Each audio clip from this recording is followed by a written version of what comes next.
আসসালামু আলাইকুম, কেমন আছেন সবাই? আজকে আমি গুড়া মাছ রান্না করব। গুড়া মাছের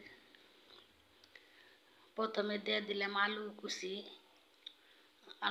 দিয়ে পেঁয়াজ দিয়ে দিলাম কতগুলা, লাল মরিচ দিয়ে দিলাম, হলুদ দিয়ে দিলাম স্বাদ একটু,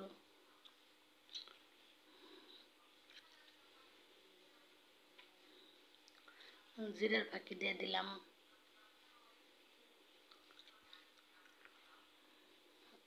আর একটু জিরা পাখি দিলাম, একটু লবণ দিয়ে দিলাম,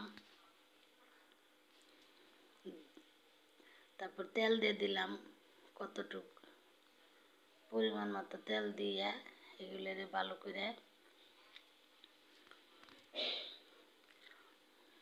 করে মাখায়, যত মাখামো তত টেস্ট।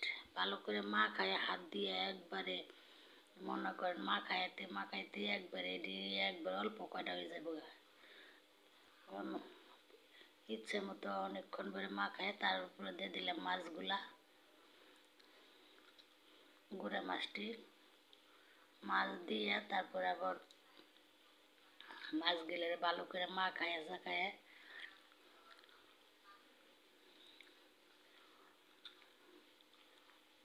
মাটির চুলে রান্না।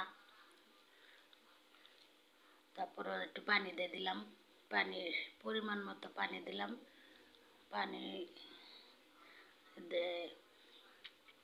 পানি দিয়ে ভালো করে সমান করে মাখায় করে দিলাম। এই যে আমার তরকারি পলকায় গেছে একটু লাড়াচাড়া দিলাম, এই তরকারি হয়ে গেছে। দেখেন আমার গুঁড়া মাছের রেসিপিটি কেমন হয়েছে, সবাই কমেন্ট করে জানাবেন।